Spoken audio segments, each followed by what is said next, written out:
아버지 하나님, 구원의 길은 좁은 길이고 생명길이지만 너무나 힘들기 때문에 많은 사람이 찾지 않는 길이라고도 했습니다.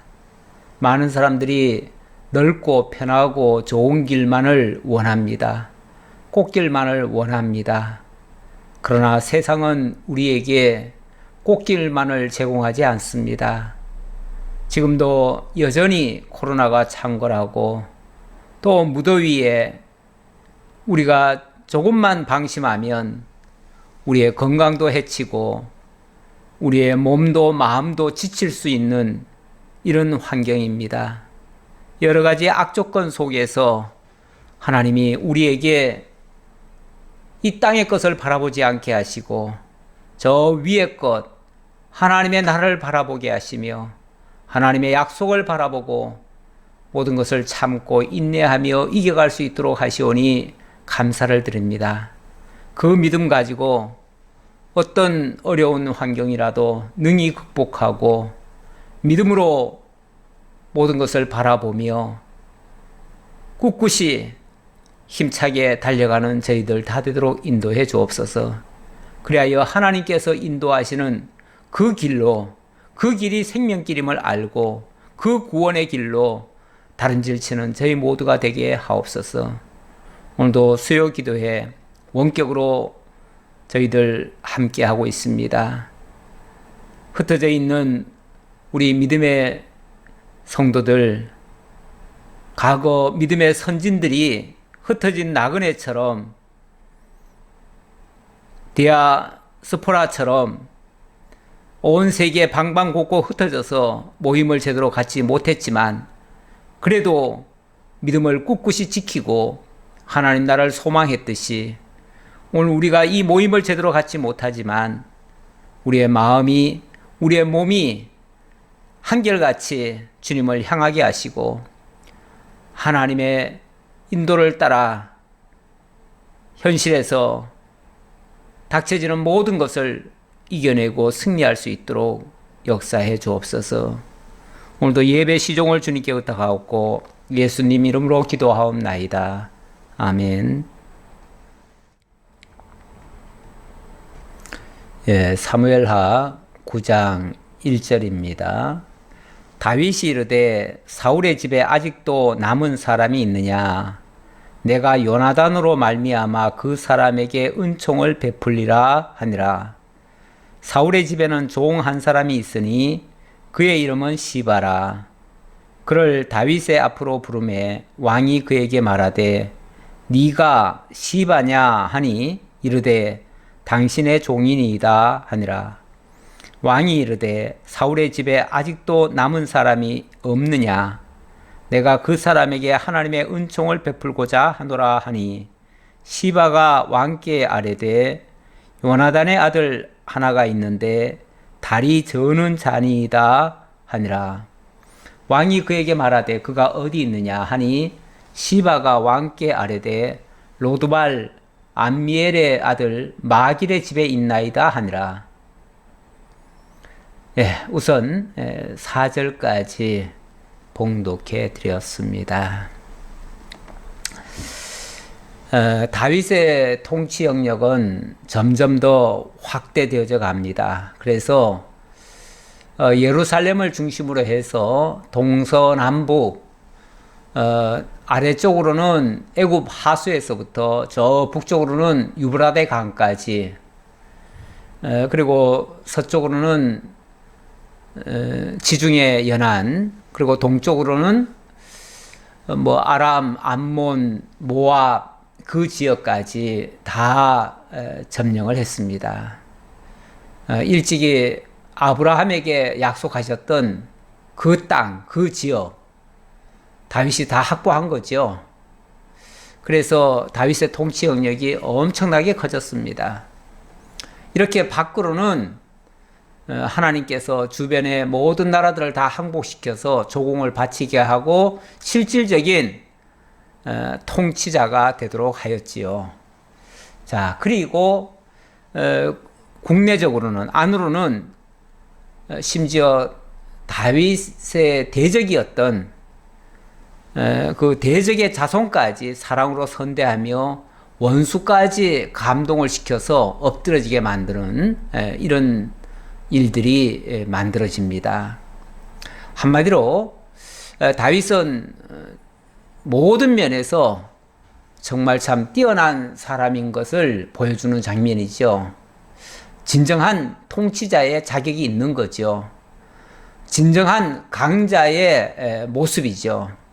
원래 강자는 힘만 세가지고 상대방을 무력으로 굴복시키고 항복시키고 종 삼고 포압 정치하고 이게 강자가 아닙니다. 그런 자는 무자비한 자들이죠. 진짜 강자는요, 큰 자가 어린 자를 섬기듯이 무력으로 지배하는 자가 아니라 사랑으로 감동을 시키고 저까지 자발적으로 무릎을 꿇게 만드는 거죠. 그게 진정한 강자의 모습입니다. 정말 우러러 보게 만들지요. 경배를 하게 만들지요.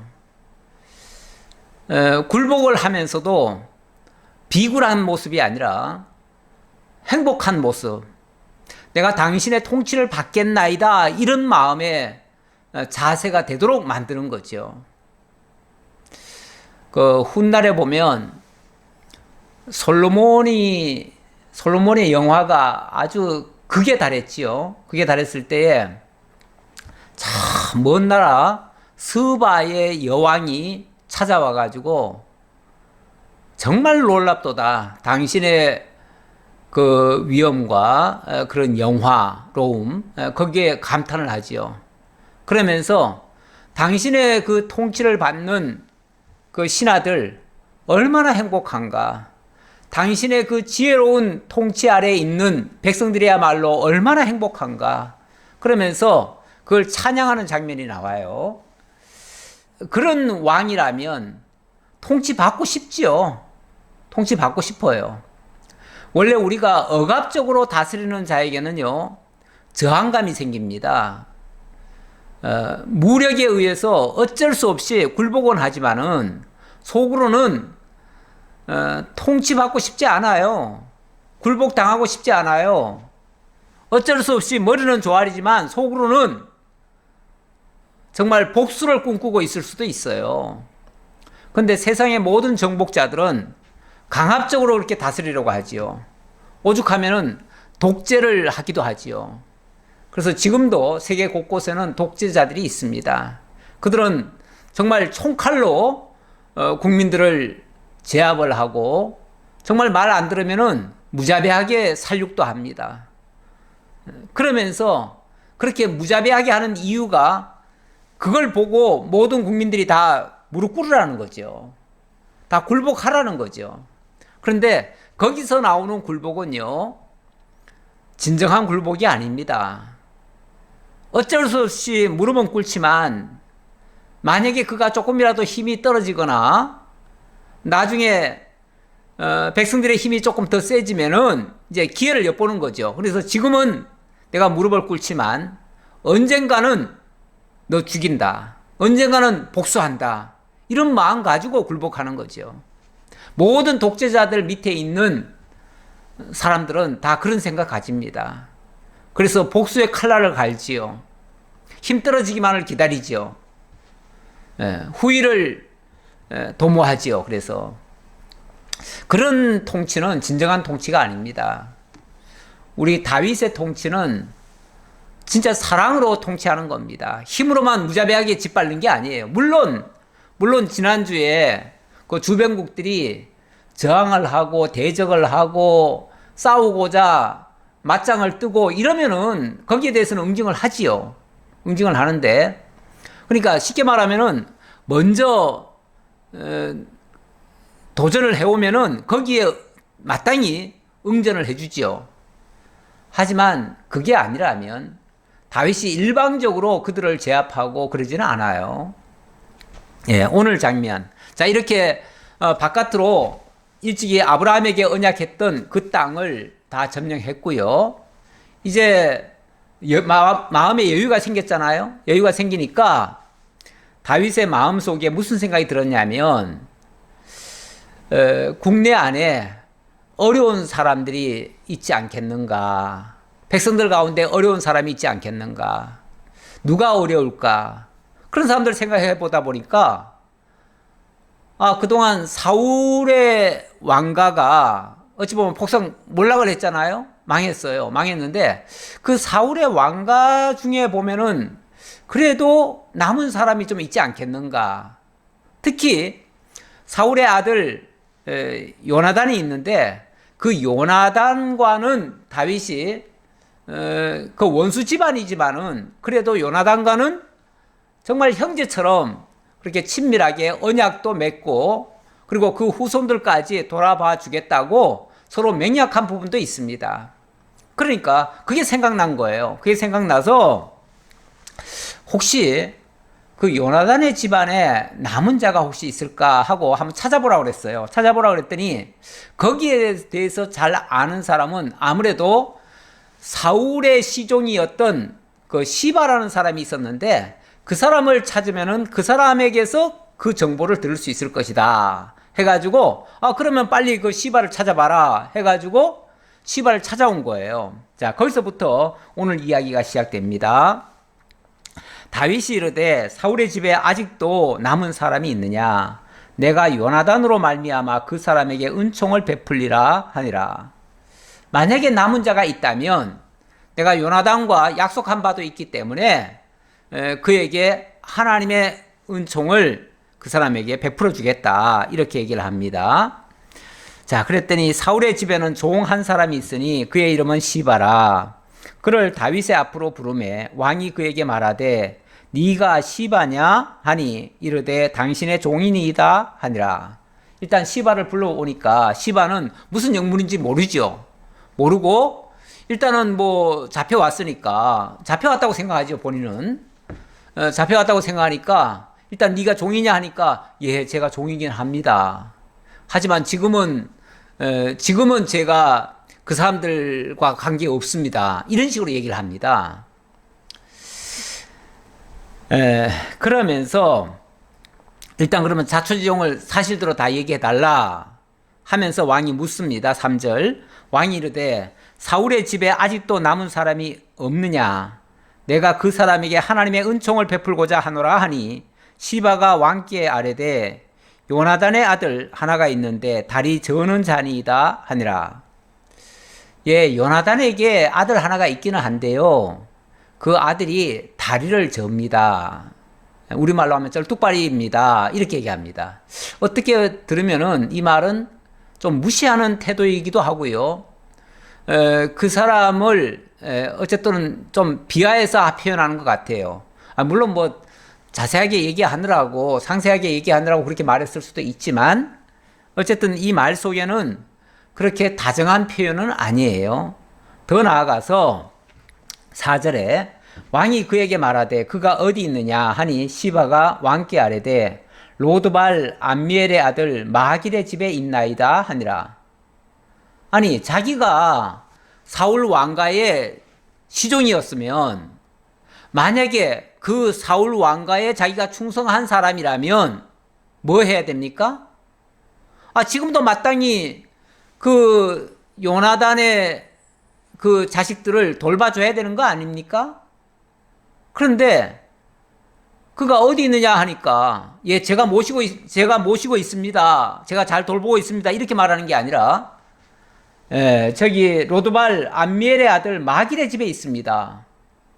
어느 집에 갖다 맡겼는지 아니면은 내팽개치니까 할 수 없이 그 집에 가서 지금 빌부터 사는 건지 어쨌든 이 시바의 그 표현을 들어보면 시바가 그 요나단의 집안에 대해서 또 특히 이 무비보셋에 대해서 그렇게 다정하게 친절을 베풀거나 여전히 종으로서의 그 역할을 하지 않은 것 같아요.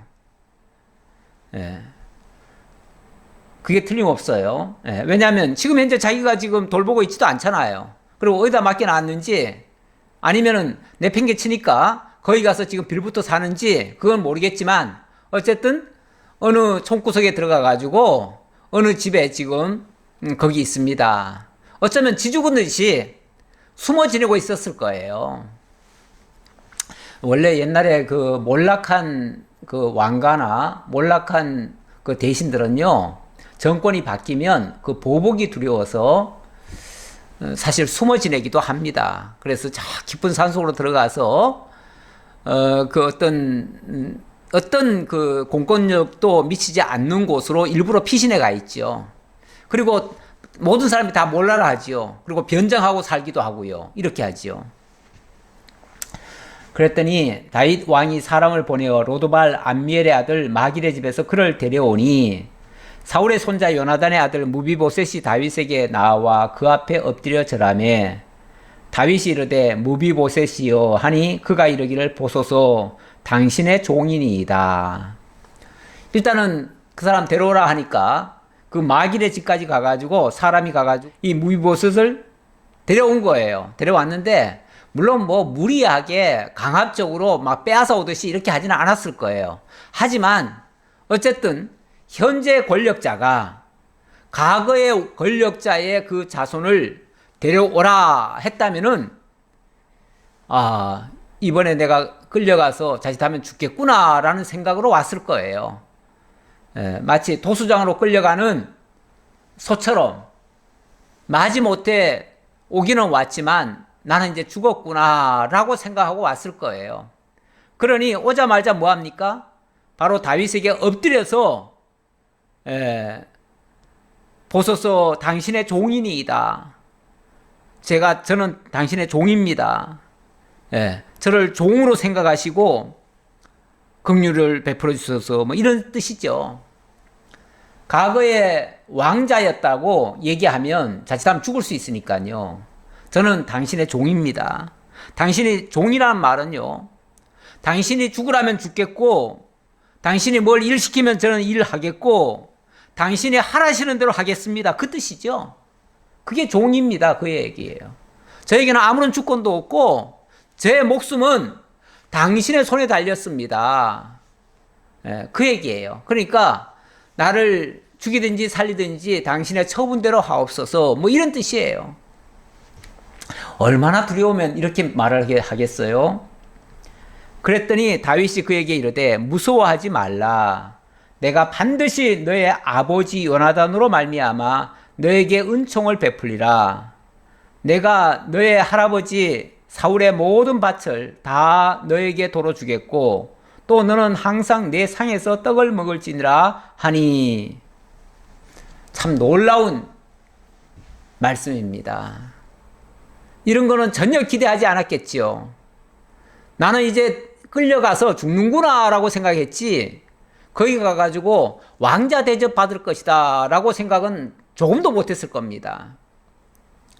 그런데 다윗이 뭐라고 그러냐면 무서워하지 말래요. 일단 무서워하지 말라. 왜냐하면 무서워서 지금 벌벌 떨고 있으니까요. 일단 무서워하지 말라 해놓고 그 다음에 너의 아버지 요나단으로 말미암아 내가 은총을 베풀려고 한다.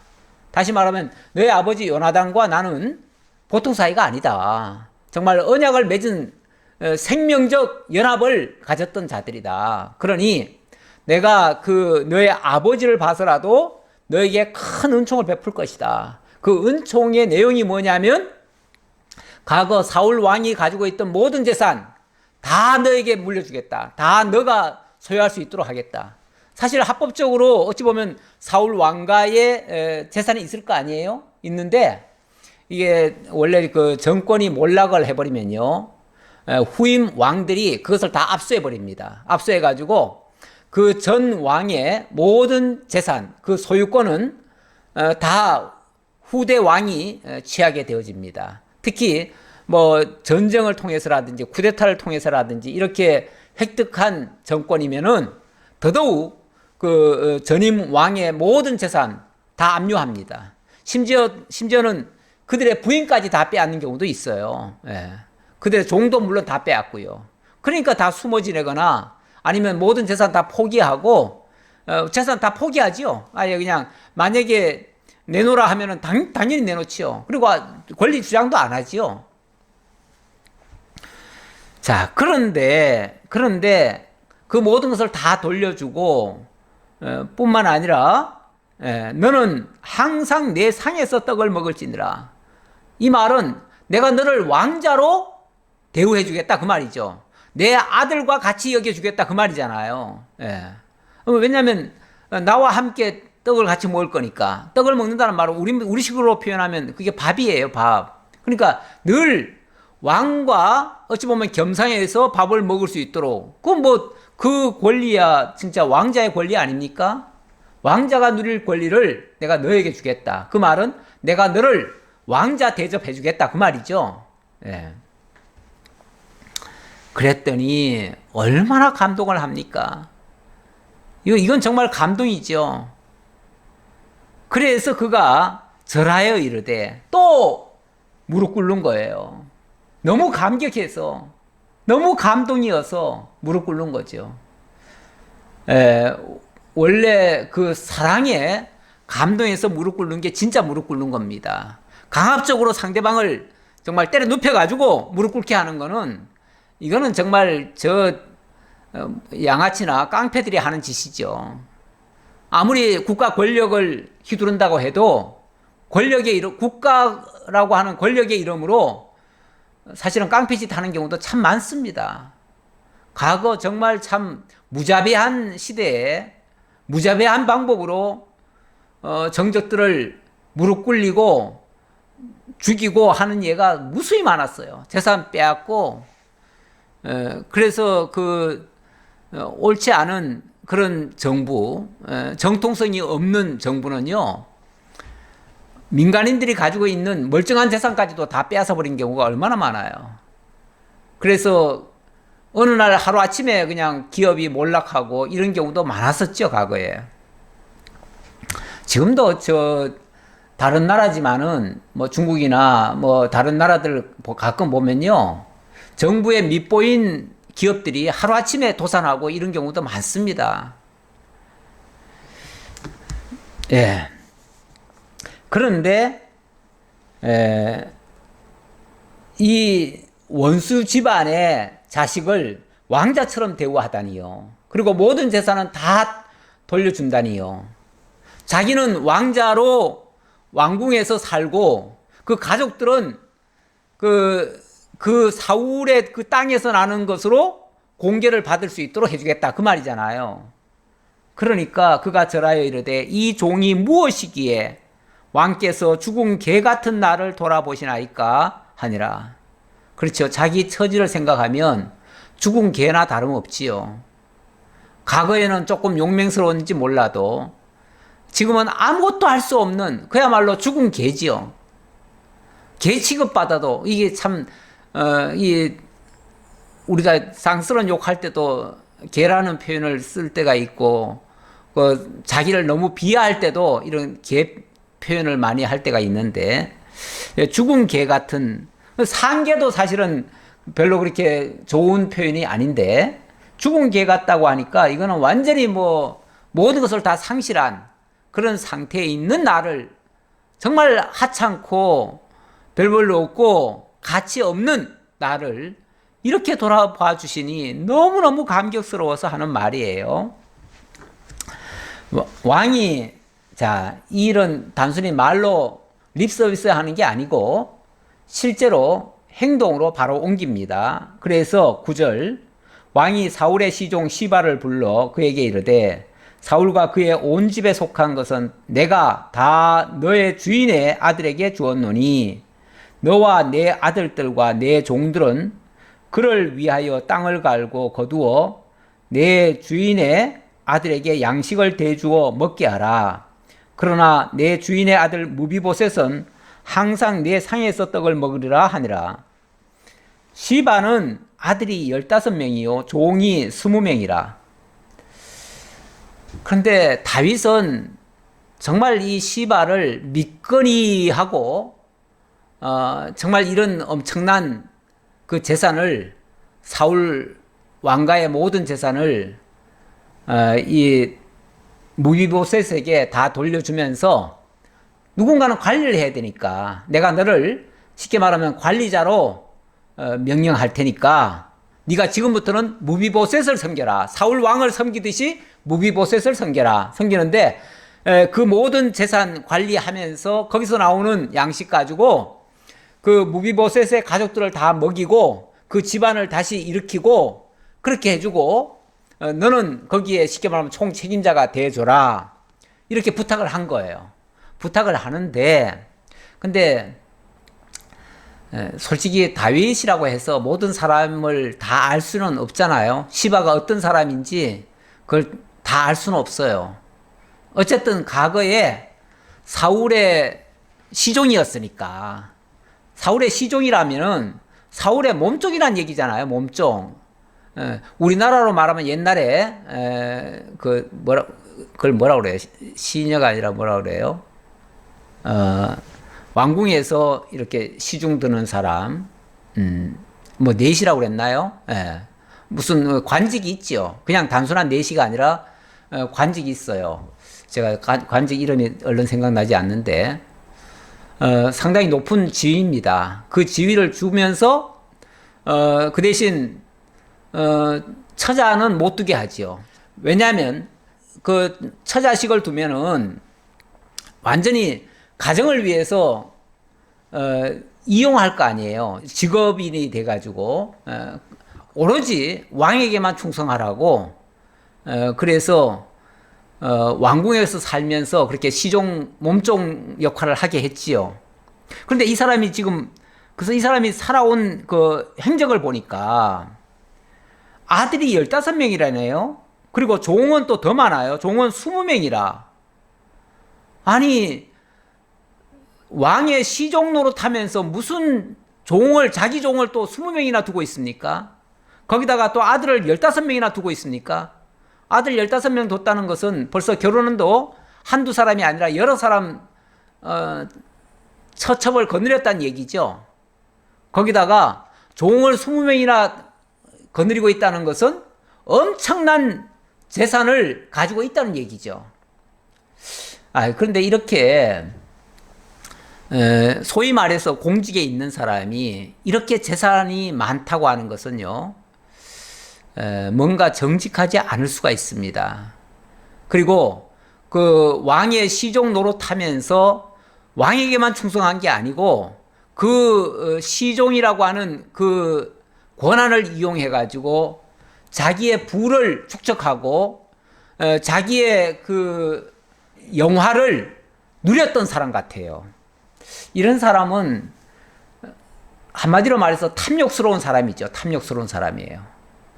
권력도 누리고 재산도 그걸 이용해 가지고 누리고 이런 사람은 이렇게 큰 일을 맡겨놓으면 그것도 자기 앞으로 다 빼돌릴 가능성도 있어요.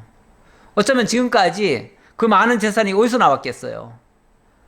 순수하게 공무원이 그 월급 받아가지고 그렇게 어마어마한 갑부처럼 살 수 있을까요? 그렇게 살 수 없습니다. 원래 공직자들은요, 청렴한 것이 정상입니다. 청렴하다면은 절대 재산 많이 모을 수가 없습니다. 그런데 이렇게 재산 많이 모으고 뭐 집들도 많고 거기다가 또 처첩들도 많고 쉽게 말하면 여자 관계도 복잡하고 거기다가 종들까지 많이 거느리고 있다. 이거는 순수한 사람 같지를 않아요. 제가 왜 이 얘기를 좀 길게 얘기하냐면요, 이 사람이 나중에 보면 이 무비보셋을 굉장히 힘들게 만듭니다. 결국 무비보셋을 죽게 만들어요. 그러니까 위하는 사람이 아니에요. 이용만 하고 결국은 주인까지도 배신할 사람이에요.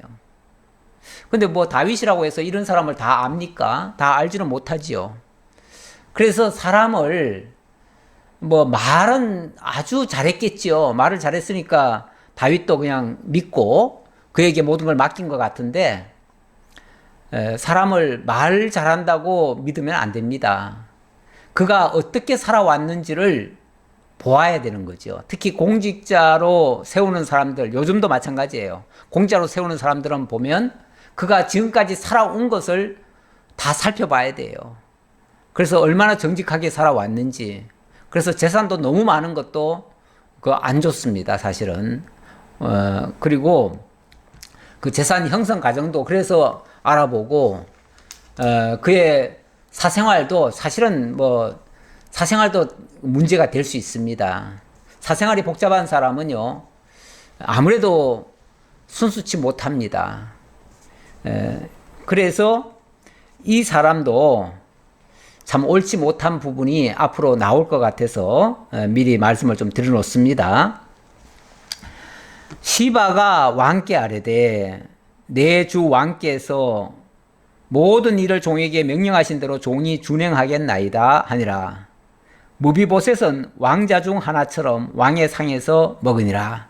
자, 그렇게 해서 이 엄청난 일은 어찌 보면 시바에게 맡겨졌어요. 다윗은 순수한 마음에서 시바에게 그것을 재산 관리해서 무비보셋을 잘 섬겨주라고, 무비보셋의 그 남은 가족들을 잘 섬겨주라고 이렇게 했는데, 글쎄, 그게 제대로 적용이 될지는 모르겠어요. 오히려 제가 봤을 때는 좀 천하겠지만은 앞에서 말했던 로드발 암미엘의 아들 마길의 집에서 지금 이 사람이 머물렀잖아요. 그러면은 지금까지 이 사람을 돌봐준 사람이 이 마길이에요. 그러면은 마길한테 오히려 좀 지위를 올려주고 그 사람에게 후한상도 주고 계속 잘 보필하도록 그렇게 했으면 더 좋았을 것 같아요. 예. 자, 그리고 12절입니다. 무비보셋에게 어린 아들 하나가 있으니 이름은 미가더라. 시바의 집에 사는 자마다 무비보셋의 종이 되니라. 자, 이렇게 해서 일단은 다윗의 명령대로 무비보셋의 집은 이 시바에게 맡겨져 가지고 시바의 사람들이 다 무비보셋을 섬기도록 그렇게 조치가 됐습니다. 다윗으로서는 최선을 다한 거죠. 정말 선대를 베푼 거죠. 그리고 실제로 무비보셋은 왕의 곁에서 함께 식사할 수 있도록 이렇게 같이 왕자 대접을 해줬지요. 자, 이렇게 해서 참 다윗으로서는 최선을 다한 겁니다. 잘한 겁니다. 무비보셋이 항상 왕의 상에서 먹음으로 예루살렘에 사니라. 그는 두 발을 다 절더라. 이렇게 신체적으로 매우 큰 약점을 가지고 있었다. 그러다 보니까 이 사람이 뭔가 좀 부자연스러운 부분이 또 있기는 있습니다. 나중에 그것 때문에 또 함정에 걸리기도 해요. 자, 어쨌든 이런 일이 있었다는 얘기를 말씀드리고요. 자, 그 다음. 자, 지금까지 다윗이 국제적으로, 다시 말하면 밖에서도 엄청나게 지금 왕의 역할을 잘 한 겁니다. 그렇게 해서 그 통치 영역이 넓어졌고요. 또 국내적으로도 심지어 대적에까지 선대를 해서 국내외적으로 모든 사람이 다윗에게 무릎을 꿇도록 이렇게 만들었어요. 이것은 하나님께서 다윗에게 통치 언약을 주셨는데 그 언약이 이루어지는 내용이라고도 볼 수 있어요. 자, 그런 다음에 10장으로 넘어갑니다. 10장에 넘어가니까 일부에서 이 다윗의 이런 통치에 대해서 뭔가 좀 불만이 있는 자들이 있었던 것 같아요. 그렇죠. 아무리 왕이 잘 통치를 해도요, 분명히 거기에 옳지 않게 생각하는 사람들이 있습니다. 그래서 대적하려고 하는 사람들이 있어요. 그래서 언제든지 정적은 나타나게 돼 있습니다. 돼 있는데 이번에는 뭐 그 국내에서 정적이 나온 건 아니고요. 국제적인 정적이 등장을 합니다. 대적이라고 해야겠죠. 정적이 아니라 대적이 등장합니다. 누구냐면 10장 1절입니다. 그 후에 암몬 자손의 왕이 죽고 그의 아들 하눈이 대신하여 왕이 되니 다윗이 이르되 내가 나하스의 아들 하눈에게 은총을 베풀되 그의 아버지가 내게 은총을 베푼 것 같이 하리라. 하고 다윗이 그의 신하들을 보내 그의 아버지를 조상하라 하니라. 지난번에 다윗이 그 암몬, 모압, 그리고 북쪽으로 올라가면 아람, 뭐 그 주변의 모든 나라들을 다 항복을 시키고 그리고 통치를 했지요. 그러다 보니까 그 왕들이 다윗에게 충성을 다했습니다. 그러니까 다윗도 거기에 대해서 고맙게 생각했어요. 모든 나라들이 항복해주고 그리고 조공도 바쳐주고 하니까 다윗은 그렇게 뭐 대적이라고 해가지고, 대적이라기보다도 다른 나라 왕들이라고 해가지고 막 무시하거나 힘이 없다고 해서 무시하거나 깔보거나 또 자기가 거만하게 행동하거나 이러질 않습니다. 자기가 강력한 힘을 가지고 그 모든 나라들 다 지배하면서도 그들에게 선대를 베풀어요. 그들에게 소위 말해서 강자의 여유가 있어요. 다윗에게는 강자의 여유가 있어요. 이게 큰 자의 그런 어떤 포용력, 뭐 포용력이라고도 할 수 있고요. 큰 자의 은사이기도 해요. 다윗은 정말 그런 면에서 인간적으로도 굉장히 훌륭한 사람이에요. 자기에게 항복한, 자기에게 조공을 바치는 속국이라고 해가지고 그를 무시하거나 그들에게 막 강제로 힘들게 하거나 그들을 억압하거나 이러질 않았어요. 이러질 않고 때때로 그들에게 물론 조공은 받지요. 그거는 뭐 속국이니까 조공을 받아야죠. 받는데 조공을 받는 거에 대해서 다윗은 고맙게 생각하는 거예요. 그리고 무슨 어려움이 있으면 그들을 또 지켜줘요. 그만한 대가를 지불해요. 원래 속국으로 있는 나라가 만약에 어려운 일을 당하면요, 거기에 조공도 받았기 때문에 그들을 돌보기도 합니다. 일종의 지금으로 말하면 저 지방자치권이 돼 있잖아요. 우리나라 같은 경우는. 그러면 지방에서도 만약에 세금을 거두면은 그 세금이 중앙으로 들어옵니다. 들어오는데 만약에 지방정부에서 어떤 어려움이 발생하면, 이번에도 뭐 재해 같은 게 발생하잖아요. 발생하면 중앙정부에서 그걸 조사해가지고 그 어려움을 위로해주고 돌아봐주고 거기에 대해서 베풀기도 합니다. 그리고 지방정부에서 그렇게 협조하는 거에 대해서 고맙게 생각하고요. 이게 정상적인 모습이죠. 국제간에도 마찬가지예요. 국제간에도 진짜 제대로 된 왕이라면 속국이라고 해서 함부로 무시하는 게 아니고요. 억압하는 게 아니고 그만큼 돌아보아 주는 거예요. 그래서 만약에 어려움이 봉착하면 군대를 보내서라도 지원해 주고요. 만약에 어떤 재해를 입으면은 가서 도와주기도 해야 돼요. 다윗은 그렇게 했어요. 지금까지 했어요. 그래서 다윗은 여기 저 2절에 보니까 그런 말을 하잖아요. 예. 다윗이 나하스의 아들 한운에게 은총을 베풀되 그의 아버지가 내게 은총을 베푼 것 같이 하리라. 이 표현이 뭐예요? 암몬이 속국으로서 자기에게 조공을 바친 거, 그것을 내게 은혜를 베푼 것이다, 이렇게 생각해요. 고맙게 생각했다 그 말이에요. 고맙게 생각했으니까. 그런데 내게 고마운 그 사람이 지금 죽었어요. 예. 암몬 자손의 왕이 죽었어요. 그 나하스가 죽고 나서 그의 아들 한운이 대신하여 왕이 됐어요. 그러니까 그 뭐 속국에 뭐 왕이 죽었다고 굳이 가서 뭐 조문을 하고 뭐 이래야 됩니까? 굳이 그렇게 해야 될 필요성은 없어요. 없지만은 다윗은 평소에 그 속국의 왕에 대해서도 고마움을 느끼고 있었기 때문에 내가 조문을 하리라 하면서 신하들을 보냈어요. 보내가지고 진실한 마음에서 그 왕의 죽음을 애도하고 슬퍼해주고 그리고 위로하기 위해서 조문객을 보낸 거예요. 보냈는데 보내가지고 다윗이 그의 신하들을 보내 그의 아버지를 조상하라 하니라. 가서 잘 조상해주고 잘 위로해주고 와라 하고서 보냈어요.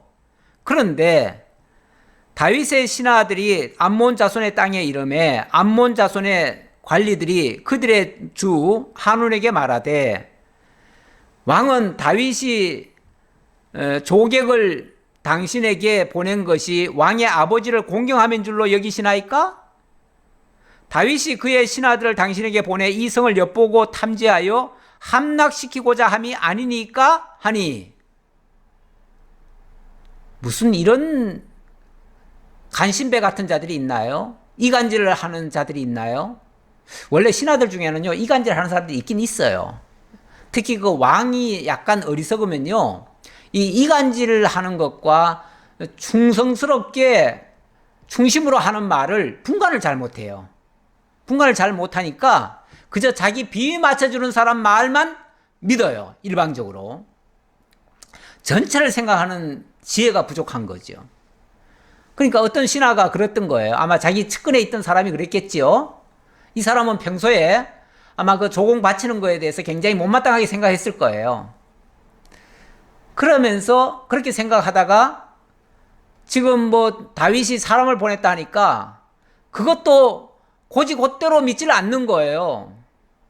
원래 사람이 다른 사람을 못 믿는다는 거는요, 물론 그가 신뢰를 못 줬기 때문에 못 믿을 수도 있지만 내 마음이 악하고 내 마음이 비뚤어져 있으면요, 그 사람을 대할 때 왜곡해서 그 사람을 보게 됩니다. 그러니까 어떤 사람이 무슨 말을 하면 액면 그대로 받아들이는 게 아니고 자기 생각이 악하니까 저 사람도 악할 것이다 라는 걸 전제하고 무슨 말을 하면요, 아, 저 사람이 지금 내게 이런 말을 하지만은 저 속에는 다른 저의가 있을 거야. 의심스럽게 듣는 거죠. 사람이 이렇게 뭔가 한번 비틀어 가지고 말을 듣기 시작하면요, 그 말이 곧대로 들리는 게 아니고요, 다 꼬여서 들어요. 아니면 정반대로 들려요. 저 말은 나를 지금 유혹하는 말이지, 저 말은 나를 지금 속이는 말이지, 저 말은 지금 나를 지금 안심시켜 가지고 딴짓 하려는 말이지, 이렇게 생각한다니까요.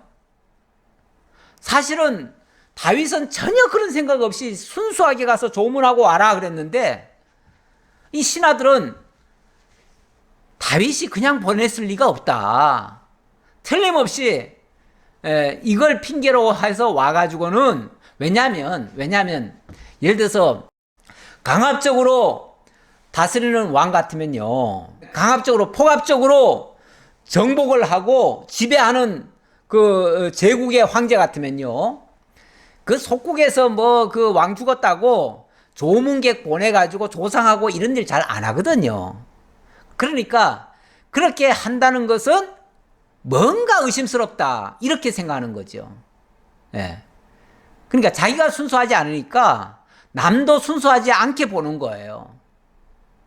원래 하나님도 믿지 못하는 사람은요, 자기에게 그 선한 마음이 없으니까 하나님을 못 믿는 거예요. 예. 뭐 조금 제가 좀 더 확대해서 얘기한 거지만은, 그러니까 내 마음이 꼬여 있으면 상대방의 진의도 제대로 인정을 못한다, 그의 뜻이죠.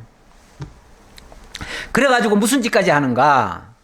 이에 한운이 다윗의 신하들을 잡아 그들의 수염 절반을 깎고 그들의 의복의 중동 볼기까지 자르고 돌려보내매. 이것도 무슨 짓입니까? 무슨 이따위 짓을 다 합니까?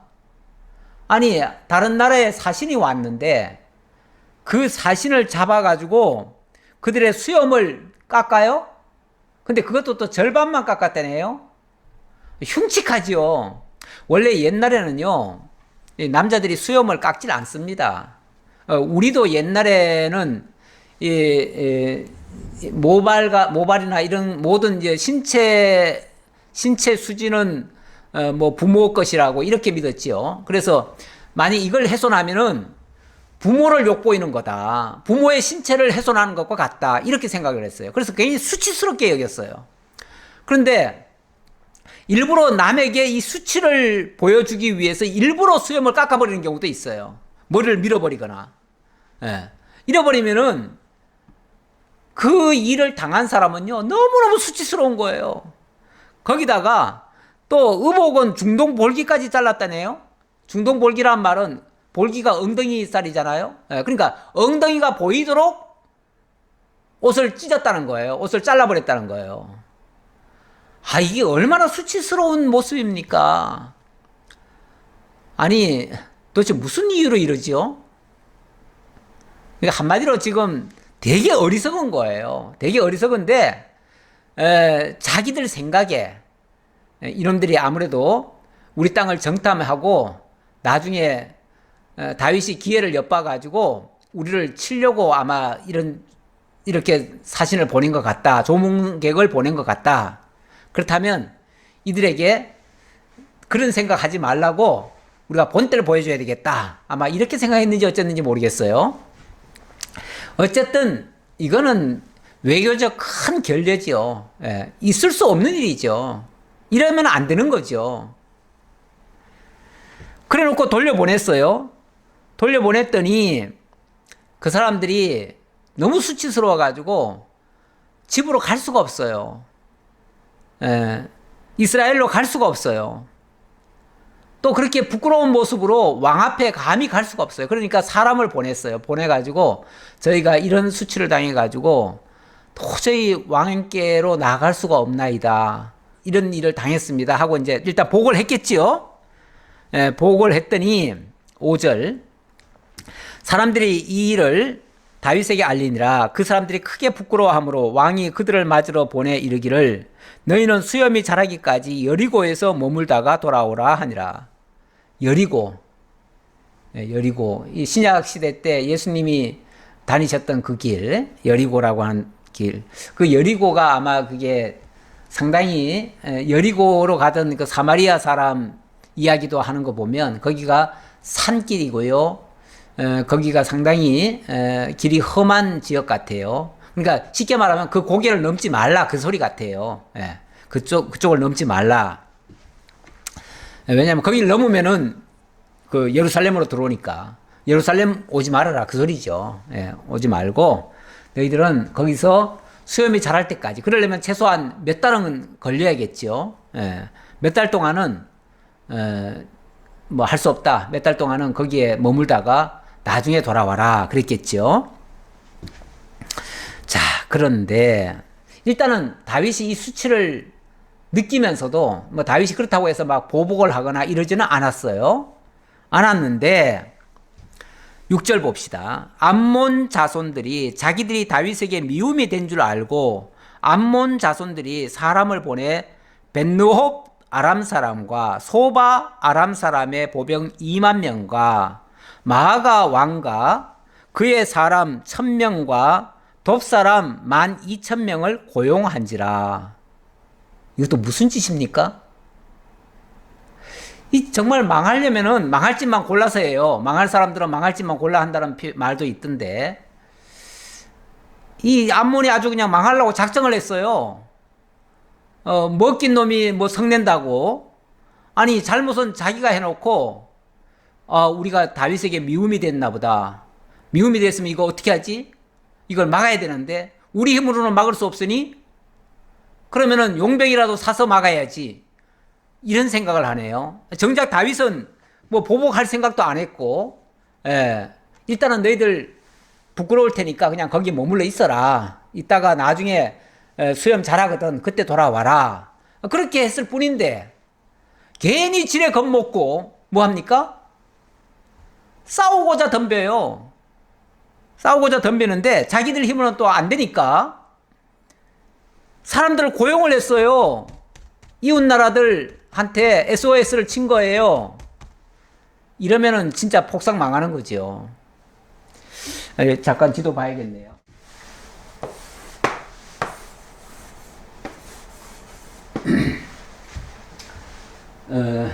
여기까지 봐야겠죠.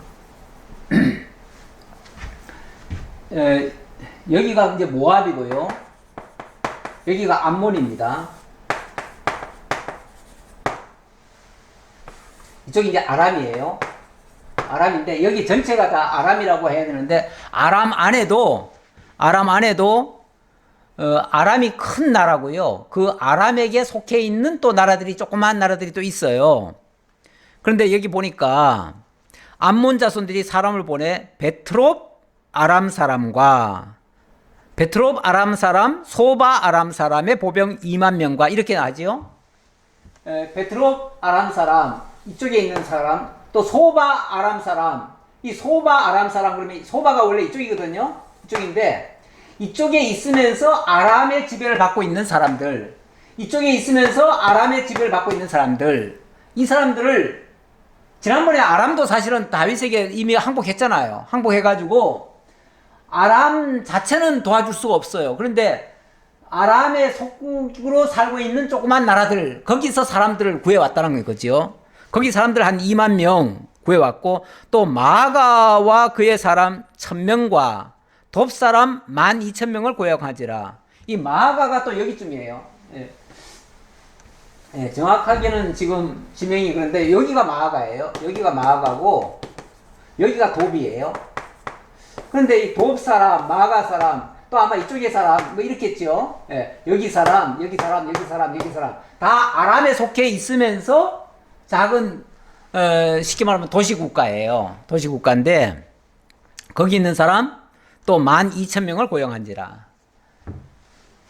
어찌 보면 이미 사실은 다 다윗에게 여기 유브라데 강이고 여기서부터 애굽 하수 여기까지 이미 지난번에 다 정복됐잖아요. 됐는데 암몬도 사실은 정복이 됐었어요. 됐는데 지금 쉽게 말하면 반기를 드는 거예요. 반기를 들고 여기에 약간의 불만을 가지고 있는 자들 부추겨가지고 여기서도 12,000명, 뭐 여기서는 1,000명, 마가에서는 1,000명, 여기서는 또 2만 명, 여기 포함해서 2만 명이니까 아마 이제 한 10,000명씩 했는지 모르겠어요. 이런 사람을 고용해가지고 아예 다윗에게 정면으로 싸우자고 덤비는 거예요. 일부러 원래 전쟁이라고 하는 거는요, 명분이 있어야 되거든요. 명분을 일부러 만드는 거예요. 싸울 명분을 만들어요. 만들어가지고 너희들 이렇게 우리를 엿보고 우리를 삼키려고 하지 않았느냐. 그러니 우리가 이렇게 대항한다 하고 아마 전쟁을 선포한 거죠. 이렇게 전쟁 선포하면 그럼 다윗이 어떻게 해요? 대응해야지요. 대응 안 할 수 없잖아요. 그래서 7절 다윗이 듣고 요압과 용사의 온 무리를 보내매 그래? 그러면 요압 너 빨리 가가지고 이들과 그러면은 이 암몬이 여기죠. 여기 사람들과 한번 싸워봐라. 네. 그렇게 해서 서로 대진을 한 거예요. 암몬 자손은 나와서 성문 어기에 진을 쳤고 소바와 르옵 아람 사람과 돕과 마가 사람들은 따로 들에 있더라. 그런데 이 암몬 사람들은 아무래도 전면에 나섰다 그거죠. 전면에 나섰고 여기서 이제 그 온 사람들은 뒤에서 이제 지켜보고 있었다. 이제 그 얘기죠. 저 후방에서 여차하면은 전쟁에 가담하는데 처음부터 가담은 못하지요. 그러니까 일단은 이렇게 해서 서로 대진을 하게 됐습니다. 대진을 해서 이제 곧 전쟁이 이제 붙을 건데 과연 어떻게 될까요? 정말 참 바보 같은 짓을 하고 있네요. 이 지도자가요, 이렇게 분별력이 없고, 한마디로 말해서 철학이 없고, 지혜가 없고, 그리고 그런 사람들이 자기 옆에 와가지고 쏙쏙쏙 거리는 사람들 말은 또 잘 듣거든요. 그런 말 듣고, 진짜 전체를 보는 사람이 아니라, 자기 측근에 있는 사람 말만 듣고 이렇게 행동을 하면 큰 실수 일어납니다. 큰 실수 일어나면 결국은 전체 나라를 위태롭게 만듭니다. 자기가 곧 제일 위험한 사람이 되는 거죠. 예. 누가 잘못돼서가 아니라 왕이 지혜롭지 못하면 이렇게 되는 거예요. 그래서 정말 우리나라도 내년쯤에 다시 또 대통령 선거한다는데 정말 지혜로운 자가 대통령이 돼야 되는데 주변 사람들에 의해서 휘둘리는 사람, 전체를 파악하지 못하는 사람, 철학이 없는 사람, 지혜가 부족한 사람, 이런 사람은 정말 참 나라를 위태롭게 만들 수도 있어요. 참 그래서 우리도 나라 안에 지금 속해 있는 사람들이기 때문에 누가 세워지느냐에 따라서 나라가 많이 바뀌기도 하기 때문에 정말 기도하면서 우리도 투표를 해야겠죠. 해야 되는데 좌우간 오늘 암몬 자손 정말 참 미련한 행동을 했다. 근데 이 다윗의 입장에서 보면요, 이런 자들이 자꾸 생김으로써 다윗의 왕권은 점점 더 강화되어집니다. 아니 뭐 보나 마나지. 이거 뭐 싸우나 마나. 이거 뭐 다윗에게 싸움이 되겠습니까? 싸우면 안 되지요. 다윗은 지금 이 모든 나라를 다 점령한 그 왕인데, 그리고 그 요압이 얼마나 정말 대단한 지략가인데 그들을 상대로 해서 싸워서 이기겠습니까? 전쟁은 사실은 어떤 경우에도 하면 안 돼요. 그래서 서로를 자극하거나 서로 이렇게 하는 것은 굉장히 미련한 행동입니다. 그래서 말이라도 좋게 해야지요. 설령 다윗이 혹이라도 그런 생각을 했다고 치더라도 한운이 이런 식으로 행동하면 안 되는 거죠. 절대 이런 식으로 행동하면 안 되고, 뭐 의심이 만약에 든다면은 뒤에서 몰래 확인을 해봐야겠죠. 확인을 해보고 뭔가 떠보든지 뭐 이렇게 해가지고 하는 건 모르겠지만은 이런 식으로 모욕을 하고 사람을 갖다가 아주 그래놓고 또 자기가 또 전쟁을 또 벌여놔요. 이거는 망하려고 아예 작정한 거죠. 그런데 하나님께서 결국은 대적들은요, 망하게 하시려고, 하나님이 심판케 하시려고 어리석게 행동하게 하고 그것 때문에 결국은 심판을 당하게 만듭니다. 원칙 같으면은 이 암몬과 모압은요, 이 다 누구 자손입니까? 롯이죠. 롯의 그 자손들이에요. 롯의 딸들의 자손들이죠. 그렇기 때문에 하나님께서 이들을 진멸하라고 하지 않아요. 다윗과 사이좋게 지낼 수도 있어요. 그런데 이런 식으로 자꾸만 대적을 하니까 결국은 이들이 멸망을 당하는 거예요. 기도하겠습니다.